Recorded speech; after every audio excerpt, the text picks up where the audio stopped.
Hello, and welcome to Astronomy Daily. I'm Anna. And I'm Avery.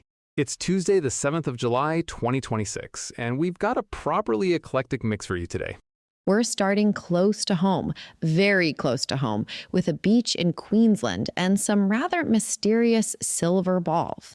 Then it's out to an asteroid, out to an interstellar comet, out to a planet 40,000 light years away, out to a merger of 6 galaxies 12 billion years in the past, and finally, right out to the edge of the solar system itself. A proper grand tour. Let's get into it. And let's start with a story that reads more like a mystery novel than a science bulletin. Over the weekend, 6 large metallic spheres washed up on Forest Beach near Townsville in North Queensland. And naturally, the internet had some theories. But the real explanation is almost as interesting. The Queensland Fire Department cordoned off a 50-meter exclusion zone, and crews in hazmat gear carefully secured the objects into drums. Because these things can be genuinely hazardous. Space archaeologist Associate Professor Alice Gorman from Flinders University had a look at the footage and said they're consistent with pressurized fuel vessels, likely made of titanium alloys. And titanium has an extremely high melting point, which is exactly why these survive re-entry when so much else burns up. They're sometimes nicknamed spaceballs, and Gorman notes that they can show up years after the launch that produced them. There was no scorching on these ones, which suggests it came from a rocket stage that fell away early rather than from a spacecraft that burned up on final re-entry. On Sunday night, the Australian Space Agency confirmed it's working with Queensland authorities and the National Emergency Management Agency and said in a statement that the objects are, quote, consistent with debris from a foreign rocket body that recently re-entered the atmosphere from orbit. They haven't officially named a launch yet, but there are a couple of candidates worth watching. China launched the Long March 6 and the Long March 8A over that same weekend. Nothing confirmed, but the timing lines up. It's a great reminder of just how much hardware is coming back down to Earth these days. More launches than ever means more re-entries than ever. And Australia's coastline, being enormous and facing a lot of open ocean, catches more than its fair share. If you're on the Queensland coast and you spot something like this, please don't touch it. Call it in. These vessels can still contain leftover propellant, like hydrazine, which is nasty stuff. Great advice. We'll keep an eye on this one and let you know if the source gets confirmed. From debris coming down to a spacecraft going up close and personal with an asteroid 62 million miles away. This is JAXA's Hayabusa 2, the same probe that brought samples of asteroid Ryugu back to Australia's own Woomera Desert in 2020. It's been out on an extended mission ever since, and on Sunday, it completed its first asteroid encounter of that extended mission, a flyby of asteroid Torifune. And flyby undersells it a bit. Hayabusa 2 came within about 800 meters of Torifune, traveling at something like 18,000 kilometers an hour. JAXA has described it as a deliberately risky operation designed specifically to test high-speed, high-precision navigation, technology that could one day deflect a hazardous asteroid. Torifune is a 2-lobed object, a bit like a peanut or a snowman, about 450 meters across, spinning once every 5 hours. The pictures that have come back, taken by the optical navigation camera and the thermal infrared imager, show rocks and boulders scattered across both lobes.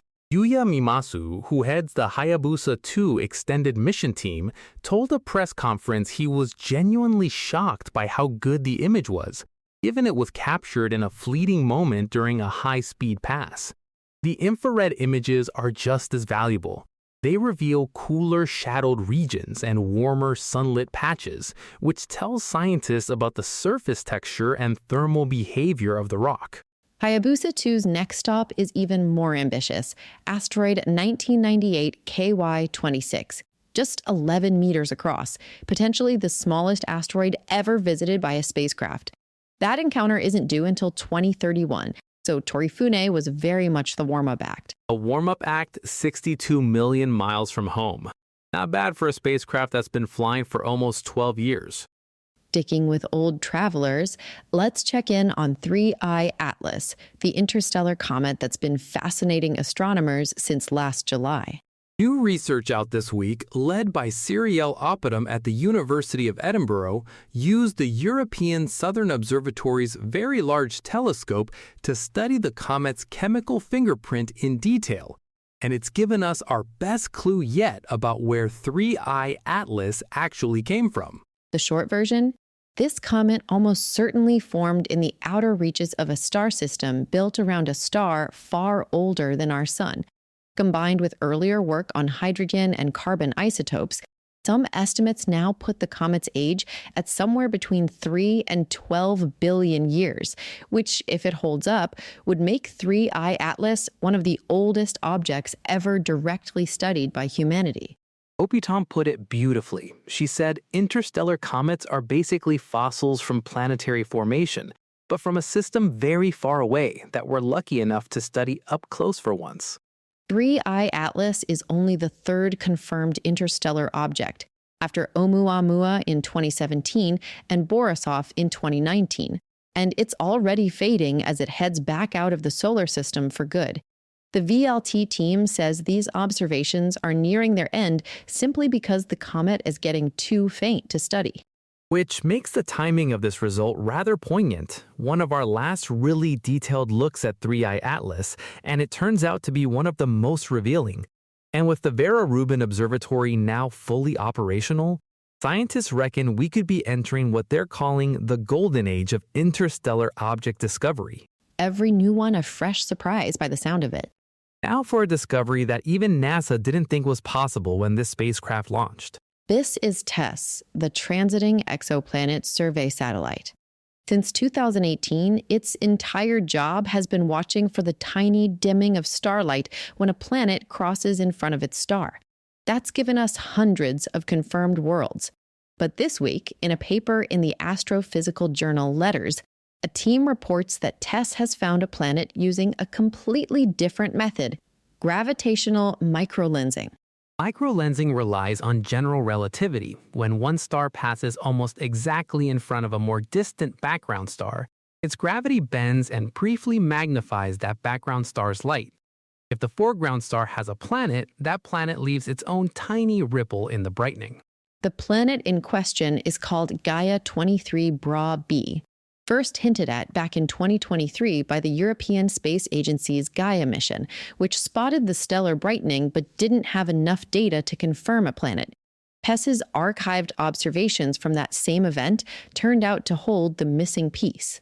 It's a super-Jupiter, about 1.6 times Jupiter's mass, orbiting an orange dwarf star some 40,000 light-years away. Vastly further than the planets Tess usually finds within about 150 light-years.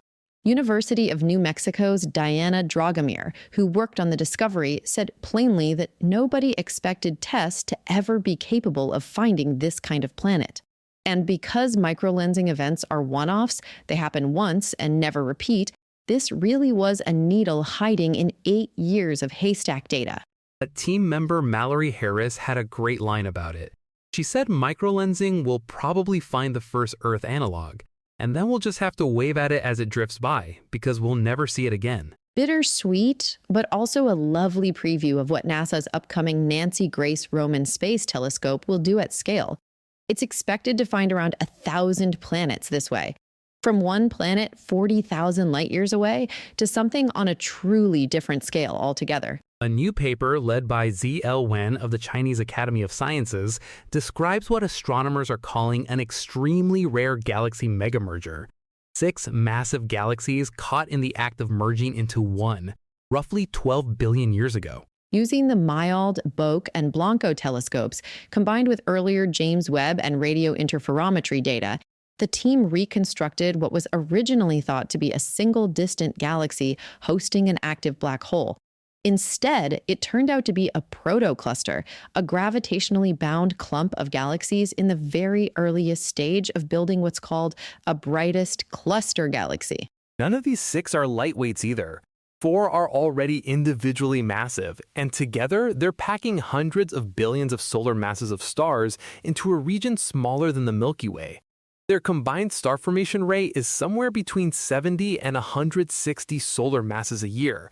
Compare that to the Milky Way's current rate of fewer than 10. Based on how fast the galaxies are moving relative to each other, the team estimates the whole merger will wrap up within a few billion years, producing one enormous, ultra-luminous galaxy at the heart of a young cluster. It's also a nice test case for the relationship between black holes and their host galaxies. The young central black hole in this system is growing right alongside its 6 merging hosts, which should help refine our models of how that black hole to galaxy relationship actually gets built in the early universe. 12 billion years ago, and we're only piecing it together now. Astronomy really does run on a different clock. And to finish, let's go all the way out to the true edge of the solar system, courtesy of NASA's New Horizons spacecraft. New Horizons is currently about 66 astronomical units from the Sun, more than 66 times the Earth-Sun distance, and it's still carrying a working instrument called SWAP, the Solar Wind Around Pluto Detector. A new study led by Dr. Heather Elliott at the Southwest Research Institute has used SWAP to track exactly how the solar wind slows down as it heads toward interstellar space. The solar wind starts out supersonic, around 1,000,000 miles an hour. But as it travels outward, it runs into incoming neutral gas drifting in from interstellar space. That gas gets ionized, gets picked up by the solar wind, and effectively acts as a drag, slowing the whole flow down. Elliott's team found the slowdown steepens the further out you go. By around 58 astronomical units, the wind is measured at somewhere between 13 and 15% slower than it is near Earth. Earlier data, between 30 and 43 AU, had only shown a 5 to 10% dip. So this confirms the drag really compounds with distance. Why does this matter beyond pure curiosity? Because the shape and strength of this boundary, the heliosphere, controls how many galactic cosmic rays make it through to threaten astronauts on long missions to the Moon or Mars. Better maps of the boundary mean better radiation forecasts for future crews. New Horizons is expected to reach the actual termination shock, where the wind drops below the local speed of sound somewhere between 2029 and 2040, depending on how the models settle. It would only be the 3rd spacecraft in history to make that crossing, after Voyager 1 and Voyager 2. Dr. Alan Stern, the mission's principal investigator, put it nicely. New Horizons remains the only active spacecraft out there in the outer heliosphere, quietly building on everything the Voyagers found decades ago.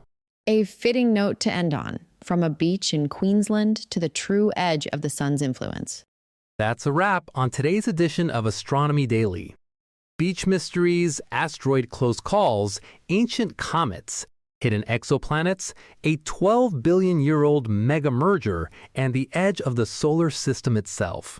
If you enjoyed today's episode, please hit subscribe wherever you're listening and leave us a review. It genuinely helps new listeners find the show. And here's today's Did You Know for you.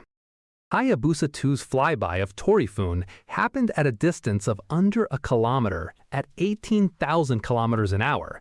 That's roughly the same speed the International Space Station orbits the Earth. I'm Anna. And I'm Avery. We'll see you next time on Astronomy Daily.